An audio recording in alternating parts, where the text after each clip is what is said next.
11:30 का specific time बताया जा रहा था, लेकिन तकनीकी परेशानी की वजह से देरी। विक्रम-1 की खासियत क्या है बताएंगे, लेकिन बड़ा अपडेट ये, कुछ ही देर में अंतरिक्ष में इतिहास रचा जाएगा। और ये देखिए तस्वीरें। 2, 1, 0 And we have liftoff of Vikram-1, India's first private orbital launch vehicle.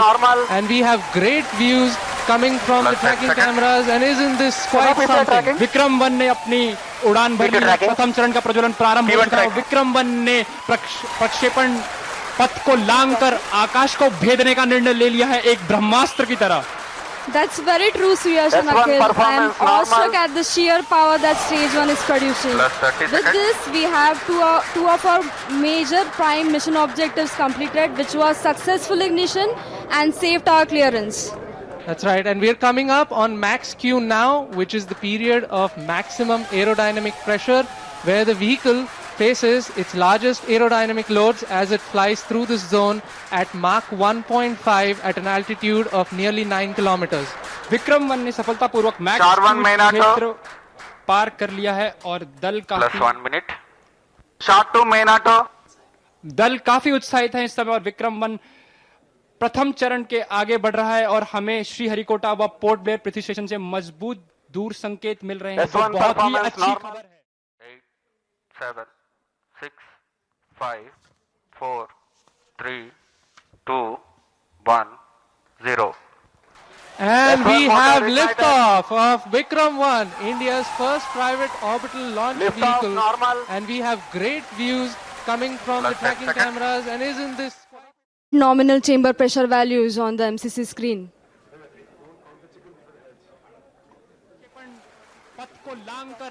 vehicle is currently at an altitude? एक ब्रह्मास्त्र की तरह। That's very true, Suyash and Akhil. I am awestruck at the sheer power that Stage 1 is producing. With this, we have two of our major prime mission objectives completed, which was successful ignition. और निजी company की बड़ी छलांग के रूप में भी इसे देखा जा सकता है। पहले 11:30 का वक्त था, लेकिन 35 मिनट लेट लेकिन लॉन्चिंग हुई है और सफल लॉन्चिंग बताई जा रही है। पीयूष पांडे हमारे संवाददाता हमें ज्वाइन कर चुके हैं। पीयूष, इसे नए इतिहास के रूप में देखा जा सकता है, नए चैप्टर के रूप में, जिसे इतिहास में याद रखा जाएगा। इस क्षण का सभी को इंतजार था। अब इससे प्राइवेट कंपनी को भी फायदा होने वाला है और वो भी अब सक्षम है लॉन्चिंग के लिए, और उन पर भी भरोसा आने वाले वक्त में किया जा सकता है। बिल्कुल प्रगति, देखिए जो प्राइवेट पार्टनरशिप है, अब उससे जो भारत की स्पेस, अगर आप अंतरिक्ष क्षेत्र में अर्थव्यवस्था देखते हैं तो भारत की मौजूदा समय $8 बिलियन से ऊपर है। और ऐसी स्थिति में जबकि भारत का लक्ष्य $45 बिलियन का है, तो निजी क्षेत्र के सामने आने से और उसके आगे बढ़ने से यहाँ पर इसरो की सहायता भी होगी और दूसरा रोजगार के क्षेत्र में बढ़ोतरी मिलेगी। साथ ही जो हमारा अंतरिक्ष क्षेत्र है वो और बेहतर तरीके से विकसित होगा, क्योंकि अभी तक सिर्फ इसरो ही था जो भारत में सेवाएं दे रहा था, चाहे अंतर्राष्ट्रीय स्तर पर आप लॉन्च के लिए बात करें, चाहे उपग्रह भेजने के लिए बात करें, या फिर जो मिशन थे उनको अंजाम देने के लिए बात करें, मंगलयान हो चाहे चंद्रयान हो, सभी को सफलतापूर्वक अंजाम दिया इसरो ने। और भारत की सरकार ने ये व्यवस्था सोची कि अब निजी क्षेत्र को भी इस क्षेत्र में आगे लाना चाहिए, ताकि जो भारत की अंतरिक्ष क्षेत्र की अर्थव्यवस्था है उसको $45 बिलियन तक लाया जा सके, क्योंकि अभी 1 लाख करोड़ के नीचे है ये अर्थव्यवस्था। और आने वाले भविष्य में जब $45 बिलियन के करीब पहुंच जाएगी, तो आप समझ सकते हैं कि भारत में सिर्फ इसरो ही नहीं, अन्य जो कंपनियां हैं जो खास तौर पर अंतरिक्ष क्षेत्र में व्यवसाय करेंगी, वो अंतरराष्ट्रीय स्तर पर अपनी सेवाएं देंगी, चाहे वो पार्ट्स बनाने को लेकर हो, चाहे वो लॉन्च को लेकर के हो, चाहे उपग्रह भेजने को लेकर के हो।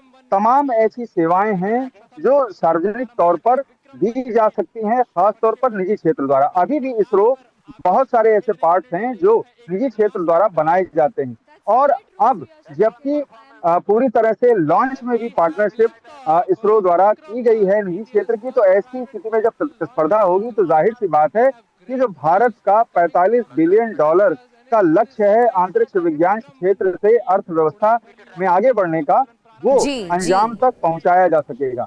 और आप देख सकते हैं कि ये सफल लॉन्च हुआ है।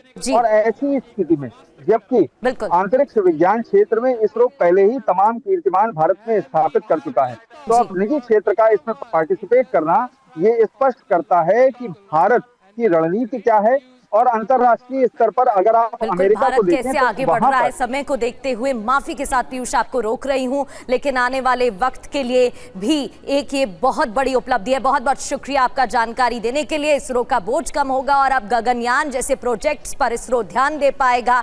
बहुत बहुत शुक्रिया जानकारी देने के लिए। बढ़ते आगे और बात एक और बड़ी खबर की करते हैं। सलमान खान के बाद अब आमिर खान को धमकी मिली है। लॉरेंस बिश्नोई गैंग ने वॉइस नोट भेजा और वॉइस नोट भेजकर ये धमकी दी गई है। लॉरेंस के भाई आरजू का वॉइस नोट सामने आया है। 3 शादी करने को लव जिहाद से जोड़ा गया है और ऐसी शादियों से समाज पर खराब असर पड़ता है, ये बात कही गई और इसी के साथ धमकी दी गई है। तो आपको याद होगा इससे पहले सलमान खान को भी धमकी दी जा चुकी है, जिसके बाद उनकी सुरक्षा भी बढ़ा दी गई थी। वहीं अब आमिर खान, जिसे परफेक्शनिस्ट भी कहा जाता है, उनको भी ये धमकी मिली है। इससे जुड़ी एक और जानकारी आपको देते हैं। आमिर खान को धमकी दी गई है। कहा गया है कि लव जिहाद का आरोप लगाते हुए शादियों को लेकर समाज पर खराब असर पड़ता है।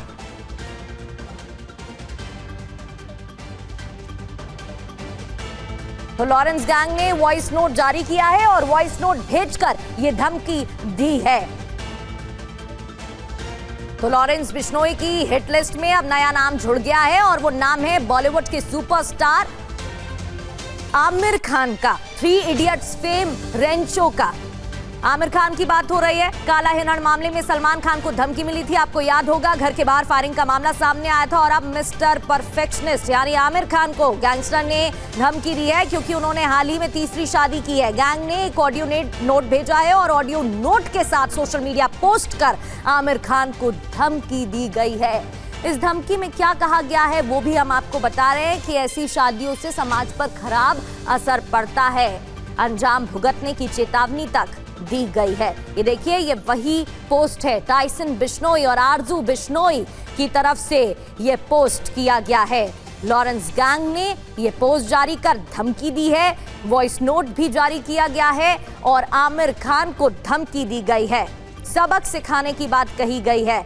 तो लॉरेंस गैंग की धमकी, सलमान खान के बाद एक और एक्टर आमिर खान को धमकी दी गई है। आमिर खान पर लव जिहाद का आरोप लगाते हुए यह मामला जोड़ते हुए उनको धमकी और चेतावनी दी गई है। और चेतावनी में क्या लिखा है, ये तीसरी तस्वीरें देखिए। सोशल मीडिया पर यही पोस्ट किया गया है। आरजू बिश्नोई और टाइसन बिश्नोई की तरफ से, यानी कि लॉरेंस बिश्नोई गैंग की तरफ से, इस ग्रुप की तरफ से कहा गया है यह हमारी संस्कृति के खिलाफ है, हमारे देश की संस्कृति के खिलाफ है।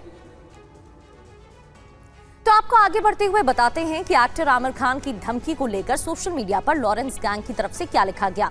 मैं आरजू बिश्नोई और Tyson Bishnoi, Lawrence Bishnoi group, ये जो हमारी संस्कृति के खिलाफ, हमारे देश में लव जिहाद के नाम पर आमिर खान जैसे लोग इसको बढ़ावा दे रहे हैं, हम इसे बर्दाश्त नहीं करेंगे और हम इसका जवाब बहुत जल्द ही देने वाले हैं।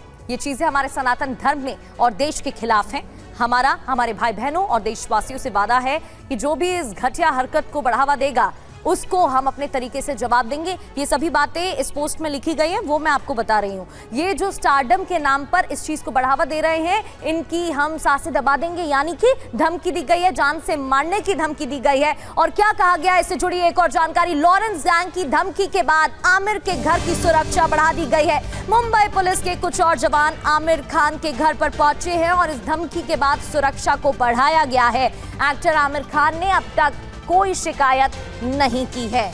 आपको याद होगा, इसी तरीके से लॉरेंस गैंग की तरफ से सलमान खान को कई बार धमकियां दी जा चुकी हैं, कई पोस्ट सामने आ चुके हैं, जिसके बाद उनके घर के बाहर की सुरक्षा बढ़ाई गई थी। और ठीक वैसा ही आमिर खान को धमकी मिली है, जिसके बाद अब शिकायत नहीं की गई है, लेकिन सुरक्षा जरूर बढ़ा दी गई है। तो लॉरेंस बिश्नोई के भाई आरजू बिश्नोई के नाम से जारी किए गए वॉइस नोट भी आपको सुना देते हैं। इसमें क्या कहा गया। जय श्री सीताराम सभी भाइयों को। मैं आरजू बिश्नोई, लॉरेंस बिश्नोई का छोटा भाई। ये जो हमारे संस्कृति के खिलाफ हमारे देश में आमिर खान जैसे लोग लव जिहाद को बढ़ावा दे रहे हैं, इसको चेतावनी है कि इसकी हरकतों को हम कभी बर्दाश्त नहीं करेंगे। इसको और इसके साथियों को चेतावनी है कि जल्दी इनकी सांसें दबा दी जाएगी। जहां भी ये मिले इनको चमत्कार, ऐसा चमत्कार दिखाएंगे कि याद रखेंगे, आगे से ऐसी हरकत करने में सोचेंगे। और हमारे साथ हमारे दो संवाददाता ग्राउंड जीरो से हमें ज्वाइन कर चुके हैं, उनका रुख कर लेते हैं। हमें विनोद जगदाले ज्वाइन कर चुके हैं, जितेंद्र शर्मा भी हमारे संवाददाता हमारे साथ जुड़ गए हैं। सबसे पहले विनोद जगदाले, आपका रुख कर लेते हैं। मुंबई में आमिर खान के घर की सिक्योरिटी की बात करें तो फिलहाल क्या स्थिति बताई जा रही है, क्योंकि लॉरेंस बिश्नोई गैंग की तरफ से उन्हें जान से मारने की धमकी दी गई है और लव जिहाद का आरोप लगाया गया उनकी तीसरी शादी के बाद। देखिए प्रगति, आज सोशल मीडिया में लॉरेंस बिश्नोई की गैंग के दो सदस्यों ने जो धमकी दी है, ऑडियो नोट छोड़ा, उसके बाद एक पोस्ट भी की। इसके बाद यहाँ पर मुंबई पुलिस फिलहाल शांत यहाँ पर दिखाई पड़ रही है, लेकिन पर्दे के पीछे वो एक्टिव ज़रूर नज़र आ रही है, क्योंकि मुंबई पुलिस ने अनऑफिशियल बताया है कि उनको फिलहाल कोई भी कंप्लेंट ना आमिर खान से आई है, ना कि उनकी टीम के द्वारा आई है। इस समय हम पाली हिल में मौजूद हैं और ये पाली हिल वही इलाका है, यहाँ पर कई एक्टर यहाँ पर रहते हैं। देखिए ये जो सामने की सोसाइटी है विल्लो मोना, इसी की 5वीं मंजिल पर आमिर खान यहाँ पर रहते हैं। और आमिर खान को जब धमकी आई उसके बाद मैं आपको बताऊं कि यहाँ फिलहाल कोई पुलिस की सिक्योरिटी फिलहाल नहीं है। हाँ, पुलिस की पेट्रोलिंग यहाँ पर बढ़ चुकी है, फिर चाहे वो वर्दी में हो या फिर सिविल ड्रेस में, यहाँ पर पुलिस की गश्त ज़रूर बढ़ गई है। फिलहाल यहाँ पर आमिर खान घर में मौजूद नहीं है, इसलिए यहाँ पर सुरक्षा फिलहाल नहीं बढ़ाई गई है। आमिर खान कहाँ है उसके बारे में फिलहाल कोई जानकारी नहीं है, लेकिन इस धमकी मिलने के बाद यहाँ पर मुंबई पुलिस एक्टिव ज़रूर नज़र आ रही है। भली कंप्लेंट ना हो, किसी ने शिकायत दर्ज नहीं की है, लेकिन जहां पर ये पोस्ट की गई वहां का आईपी एड्रेस हो या फिर अन्य जो तकनीकी चीज़ें हैं उसे खंगालना मुंबई पुलिस ने शुरू कर दिया है। और वो दूसरे राज्य की पुलिस के साथ भी संपर्क में हो सकती है, ये जानकारी यहाँ पर सूत्रों ने दी है। आमिर खान बड़े एक्टर हैं, पहले सलमान खान को धमकी मिली थी, सलमान खान के घर पर फायरिंग भी हुई थी। इसके बाद यहाँ पर कोई भी धमकी जब बिश्नोई गैंग से आती है तो मुंबई पुलिस उसे हल्के में नहीं लेती। और यहाँ पर फिलहाल तो आमिर खान का मामला है, आमिर खान को धमकी मिली है तीसरी शादी के बाद उसे लव जिहाद का नाम देकर। ये पहला धमकी का मामला तो है नहीं, इससे पहले भी कई धमकी के मामले सामने आ चुके हैं। विनोद, एक बार फिर से आपका रुख करेंगे, आप तस्वीरें भी दिखा रहे थे। एक और बड़ी जानकारी दर्शकों तक पहुंचाते हैं। लॉरेंस गैंग के निशाने पर बॉलीवुड स्टार, क्योंकि ये पहला मामला नहीं है। आमिर खान की बात करें, ताजा मामला, धमकी क्यों दी गई? 3 शादी के बाद लव जिहाद का आरोप लगाया गया है। किया क्या है? धमकी भरा वॉइस नोट भेजा गया है और उसके जरिए चेतावनी दी गई है। इससे पहले आपको याद होगा सलमान खान को भी कई बार धमकी दी जा चुकी है। धमकी क्यों दी है? 1998 के काला हिरण शिकार मामले को लेकर धमकी दी जा चुकी है। क्या किया? मुंबई स्थित गैलेक्सी अपार्टमेंट के बाहर फायरिंग तक हुई थी, जिसके बाद सिक्योरिटी बढ़ा दी गई। इतना ही नहीं, कपिल शर्मा, धमकी क्यों? अपने शो में सलमान खान को बुलाया था, इसी वजह से नाराजगी जताते हुए उन्हें धमकी, और इस लिस्ट में कई नाम है, जैसे कि रणवीर सिंह को भी धमकी दी जा चुकी है। जितेंद्र शर्मा हमारे साथ जुड़े हुए हैं। जितेंद्र, पहली बात तो ये है कि लॉरेंस बिश्नोई की तरफ से, इस गैंग की तरफ से ये कोई पहली धमकी नहीं है। बॉलीवुड को कई बार टारगेट किया जा चुका है, बॉलीवुड के कई सितारों को धमकी दी जा चुकी है, और अब इस लिस्ट में एक और नाम जुड़ गया है, जो कि है आमिर खान। लव जिहाद का आरोप लगाया गया। क्या आमिर खान की टीम की तरफ से कोई बयान सामने आया है? उनकी तरफ से कोई शिकायत तो अभी तक दर्ज नहीं कराई गई है। जितेंद्र जी बिल्कुल प्रगति, देखिए धमकी देने वाले आरजू बिश्नोई है, जो कि लॉरेंस का बेहद करीबी है। इसके अलावा टाइसन बिश्नोई, दोनों इस वक्त यूएस में इनकी लास्ट लोकेशन पता चली थी, वहीं से बैठकर गैंग को ऑपरेट कर रहे हैं। इससे पहले सबसे पहले सलमान खान को टारगेट किया गया, गैलेक्सी पर बाकायदा फायरिंग तक करवाई गई, रेकी तक करवाई गई उनके फार्म हाउस की। इसके अलावा कपिल शर्मा, रोहित शेट्टी और अब आमिर खान।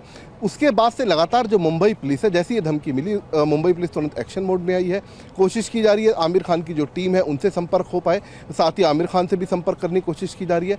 बताया जा रहा है कि आमिर खान इस वक्त मुंबई के अंदर मौजूद नहीं है, वो बाहर मौजूद है, और जैसे ही वो वापस लौटेंगे उनको निश्चित तौर पर सिक्योरिटी दी जाएगी, क्योंकि आमिर खान की सिक्योरिटी से कोई भी कोताही या फिर उसकी सिक्योरिटी में कोई भी कोताही मुंबई पुलिस नहीं बरतना चाहिए, क्योंकि धमकी जो है वो लॉरेंस बिश्नोई गैंग की तरफ से दी गई है। लॉरेंस बिश्नोई गैंग इसी तरीके से पहले पोस्ट किया था पहले भी, और उसके बाद गैलेक्सी अपार्टमेंट पर फायरिंग करवाई। तो ये जो एक तरीके से मॉडस ऑपरेंडी है लॉरेंस गैंग का, तो उस मॉडस को देखते हुए किसी भी सूरत में कोई भी कोताही फिलहाल मुंबई पुलिस बरतने के मूड में नहीं है। दूसरी तरफ जो सुरक्षा एजेंसियां हैं तमाम राज्यों की, इसके अलावा जो खुफिया एजेंसियां हैं लगातार आरजू बिश्नोई को, इसके अलावा जो टाइसन बिश्नोई है उनको ट्रैक करने की कोशिश कर रही है। हर पहलू से टीम जांच में जुटी हुई है। बहुत बहुत शुक्रिया जितेंद्र शर्मा आपका जानकारी के लिए, और बहुत बहुत शुक्रिया विनोद जगदाले भी आपको जानकारी दे रहे थे। बढ़ते आगे और एक और खबर का रुख कर लेते हैं। ये खबर है दरअसल हत्या से जुड़ी हुई। मेरठ की ये कहानी, दामिनी ने किस तरीके से अपने पति को मौत के घाट उतारा ये आपको बताते हैं।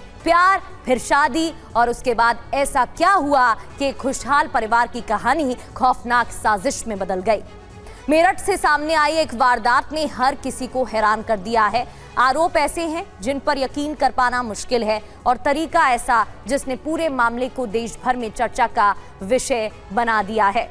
क्या वाकई प्यार की जगह साजिश ने ले ली, और क्या मौत को एक हादसा दिखाने की पूरी पटकथा पहले से लिखी जा चुकी थी? आखिर इस कहानी में क्या सच्चाई है, आपको खबर बताते हैं। अपडेट क्या है? मेरठ में सांप से डसवाकर पति की हत्या का मामला सामने आया, जहां पत्नी दामिनी पर लगा हत्या का आरोप। प्रेमी के साथ मिलकर वारदात को अंजाम दिया गया। पति के नाम पर बीमा लेने के लिए साजिश रची गई। पहले भी अतुल की 2 बार हत्या की कोशिश की गई थी। तो प्रेमी के साथ मिलकर वारदात को अंजाम दिया गया है। पति के नाम पर बीमा था और उसी को हासिल करने के लिए नेचुरल डेथ देने की कोशिश की गई। उसके लिए क्या किया गया? पहले खाने में नींद की दवाई मिलाई और फिर सांप से डसवाकर हत्या कर दी। दोनों की लव मैरिज हुई थी, आपको बता दें, लेकिन उसके बाद एंट्री हुई दामिनी के प्रेमी की। प्रेमी के साथ मिलकर वारदात को अंजाम दिया गया है।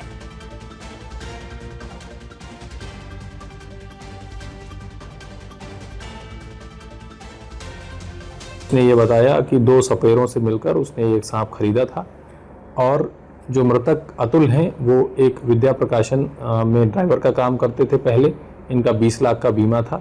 इसी पैसे को लेकर इन दोनों ने ये प्लान बनाया कि ये अपने पति को मरवा देंगी और वो अपनी पत्नी से तलाक ले लेगा, और ये दोनों शादी करके और इस पैसे से आगे चल के रहेंगे।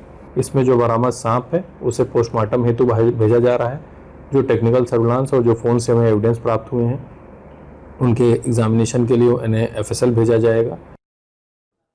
तो पुलिस प्रशासन की तरफ से क्या कहा गया ये आप सुन रहे थे, लेकिन मेरठ में पति का मर्डर कैसे हुआ, एक एक कर ये डिटेल आपको बताते हैं। किस तरीके से जान ले ली। 7 साल पहले लव मैरिज हुई थी। अतुल सो रहा था, बिस्तर पर सांप छोड़ दिया गया और सांप के डसने की वजह से मौत हो गई। अभियुक्त पत्नी का वैन ड्राइवर से संबंध था। एंट्री हुई प्रेमी की। वैन ड्राइवर तुषार, अभियुक्त दामिनी का प्लान तैयार हुआ। दोनों ने मिलकर हत्या की साजिश बनाई। 20 दिन पहले भी जान लेने की कोशिश की गई थी। ये बड़ी बात है कि ये पहली कोशिश नहीं थी, इससे पहले भी कोशिश की गई थी। अतुल की बाइक को तुषार ने कार से टक्कर मारी थी और फिर हेलमेट पहने होने की वजह से अतुल बच गया था। आपको बता दें, अतुल तब शिकायत करना चाहता था, लेकिन दामिनी ने रोक दिया था, समझा दिया था और फिर इस मामले को रोका गया। दूसरी बार सांप से कटवाकर हत्या की साजिश रची गई थी। यानी कि ये पहला मामला नहीं है, इससे पहले भी कई बार हत्या की कोशिश की गई। सोने से पहले अतुल को दूध में 10 से 12 नींद की गोलियां दी गई और फिर सांप से कटवाकर हत्या कर दी गई। अतुल जब गहरी नींद में था तब दामिनी ने बिस्तर पर सांप रखा। वारदात के बाद दामिनी कमरे से बाहर निकल गई और इस साजिश को अंजाम दिया गया है।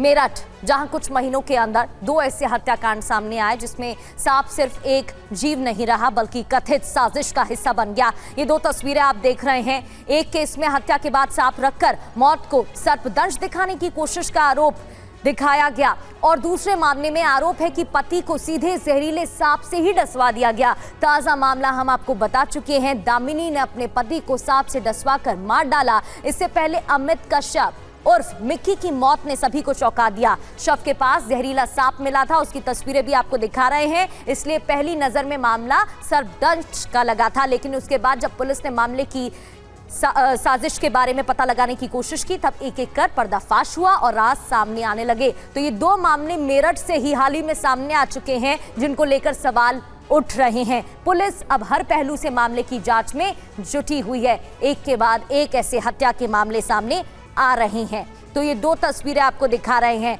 पहली तस्वीर अमित से जुड़ी। अमित को भी इसी तरीके से सांप से कटवाकर मौत के घाट उतारा गया था। मेरठ में ही ये मामला सामने आया था और ये ताजा मामला दामिनी से जुड़ा है। प्रेमी की एंट्री होती है, प्रेमी ड्राइवर बताया जा रहा है।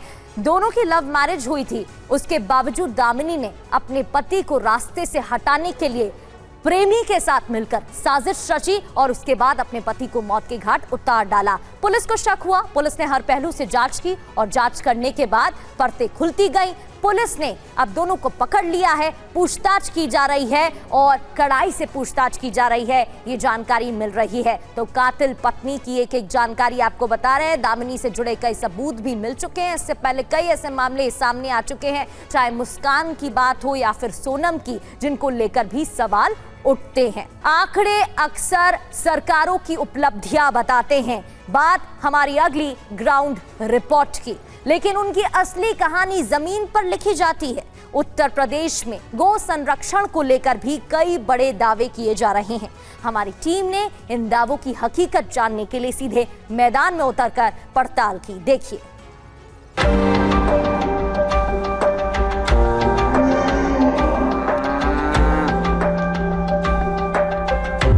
यूपी सरकार का दावा है कि 16,35,000 गायें जो कभी सड़कों पर थीं, उन्हें आश्रय मिल चुका है।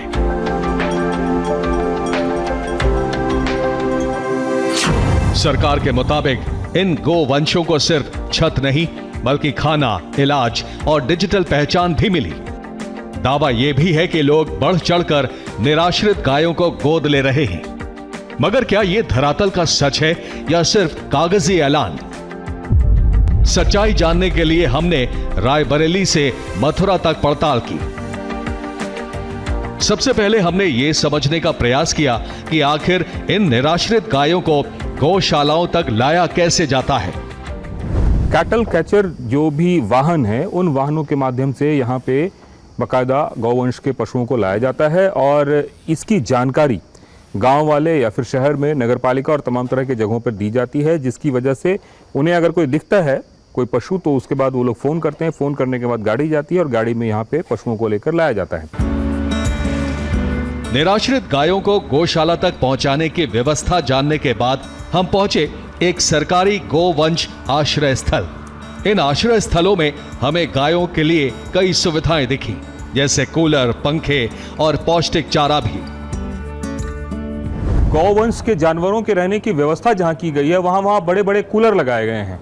उन कूलरों के माध्यम से इन पशुओं की देखभाल की जाती है। निश्चित रूप से इनका स्वास्थ्य उससे बेहतर रहता है और एक तरह से प्रतिकूल प्रभाव से ये बच पाते हैं। गौशाला में हमें मिले सोनू पाठक, जो यहाँ पशुओं की देखभाल करते हैं। सोनू ने हमें व्यवस्था का पूरा ब्यौरा बताया। जो सड़कों पे या कूड़ेदानों पर या जहाँ विचरण कर रही थी, जिनका कोई भी मालिक नहीं था, उनको हम लोगों ने यहाँ पे ला करके यहाँ पे रखा है और यहाँ पे उनको अच्छी देखभाल की जा रही है। उनको चारा पानी दिया जाता है। गाय को छत देना तो एक बात है, लेकिन मिशन की सफलता के लिए ये काफी नहीं। लिहाजा सरकार ने एक खास सिस्टम बनाया है, जिसके तहत हर गाय के कान में एक टैग लगाया जाता है, जिस पर 12 अंकों का एक यूनिक कोड होता है। पूरा का पूरा अमला जो है वो एक तरह से डिजिटल हो गया है। मसलन गाय कहीं भी हो, वहाँ पे पूरी टीम जाती है। टीम जाके गाय का वेरिफिकेशन करती है, उसका जियो टैग जो है वो चेक करती है और यह देखती है कि गाय की स्थिति क्या है, और इसके साथ ही सारी जानकारी बाकायदा कंप्यूटर में फीड की जाती है। दावा है कि अब तक सरकार की तरफ से 1,82,231 गोवंश इच्छुक किसानों और पशुपालक परिवारों को सुपुर्द किया गया है। अब हमारे सामने सवाल था कि आखिर कोई इन गायों को गोद क्यों लेगा। इस सवाल का जवाब छिपा है सरकार की मुख्यमंत्री निराश्रित गोवंश सहभागिता योजना में। गाय गोद लेने वाले हर पशुपालक या किसान को 50 रुपए रोजाना के हिसाब से हर महीने 1500 रुपए डीबीटी यानी डायरेक्ट बेनिफिट ट्रांसफर के जरिए भेजे जाते हैं। ये राशि पहले 1200 रुपए महीने थी। और ऐसा नहीं है कि एक बार गाय गोद लेने के बाद हर महीने अनुदान राशि यूं ही खाते में आ जाएगी। इसके लिए बाकायदा एक पूरा निगरानी सिस्टम तैयार किया गया है। तो ये भी देखते हैं कि इनका रखरखाव कैसा है, खान पान कैसा है, और जब सब कुछ देख लेते हैं तो उसकी एक रिपोर्ट बना के हम लोग अपने विभाग को भेजते हैं। अगर सब सही रहता है तो उसके बाद में इनके पैसे जो है 1500 रुपये एक गाय का इनके खातों में दिला दिया जाता है डीबीटी के माध्यम से। पैसे के अलावा एक और दावा है गाय की बेहतर सेहत की पहल का। सरकार कहती है गायों को मुफ्त टीका भी लगाया जाता है। साल में 3 टीके लगते हैं, FMD, HS और लिम्पी। डॉक्टर साहब बताते हैं हमें उन गाँव में जाके आपको टीका लगाना, वहाँ जाके टीके लगाते हैं। और सभी वैक्सीन बिल्कुल निःशुल्क होते हैं। साल भर में हम लोग इनको खुरपका मुपका जिनको FMD भी कहते हैं, FMD का वैक्सीनेशन कराया जाता है। HS का वैक्सीनेशन कर दिया है। साथ में ही अभी लंपी वैक्सीन का भी हमारे पास में आ चुका है। अब लंपी का वैक्सीनेशन चालू है। गोवंश तो ठीक है, लेकिन क्या आम लोगों की जिंदगी भी बदली है? इस सवाल का जवाब हमें खुद लाभार्थियों से मिला। हमें योजना अच्छी लगी और हमने भी ये कर ली। गायों से गोबर भी मिलता है, दूध भी मिलता है, इन सोचे बच्चों का पालन हो रहा है, अच्छा खासा चल रहा है सब कुछ हमारा। गाय तो हमें 2 साल करीब हो गई है मिले हुए। गाय दूध सही दे रही है, अपने घर के खर्च लायक। मतलब जिन घरों तक ये योजना पहुंची है वहां गाय अब कमाई और बच्चों की परवरिश का सहारा बन गई है। यही वजह है कि सरकार ने गोवंश संरक्षण मुहिम को और मजबूती देने के लिए 54 परियोजनाओं में करीब 550 करोड़ रुपए निवेश किए हैं, जिससे रोजाना करीब 39 लाख लीटर दूध प्रोसेस करने की क्षमता बढ़ने का दावा है। सरकार के मुताबिक इसके लिए निवेशकों को 12 करोड़ 74 लाख रुपए की सब्सिडी भी दी गई। इसी कदम ने यूपी में एक नया कारोबार भी खड़ा कर दिया है। मेरठ की एक प्राकृतिक उत्पाद कंपनी गोबर और गोमूत्र से हर्बल सामान बनाती है। वाराणसी, लखनऊ की एक संस्था गोबर से ऐसा पेंट बनाती है जो घर का तापमान 3 से 4 डिग्री तक कम कर देता है। गाजीपुर की कंपनी ब्लॉकचेन तकनीक का इस्तेमाल करती है ताकि दूध कहां से कहां पहुंचा ये ट्रैक किया जा सके। इस तरह से सरकार की योजना से जुड़कर छोटे से बड़े हर स्तर पर कारोबार पनप रहा है। कानूनी स्तर पर भी सरकार ने सख्त कदम उठाए हैं, जैसे 1955 के पुराने कानून में संशोधन कर उसे और कठोर बनाया गया है। कानून का नाम है उत्तर प्रदेश गोवध निवारण संशोधन अधिनियम 2020, जिसके मुताबिक पहली बार गोवध करने पर 1 से 7 साल की सख्त सजा और 1 से 3 लाख रुपए तक जुर्माना है। दोबारा गोवध करने पर 10 साल तक की सजा और 5 लाख रुपए तक जुर्माना है।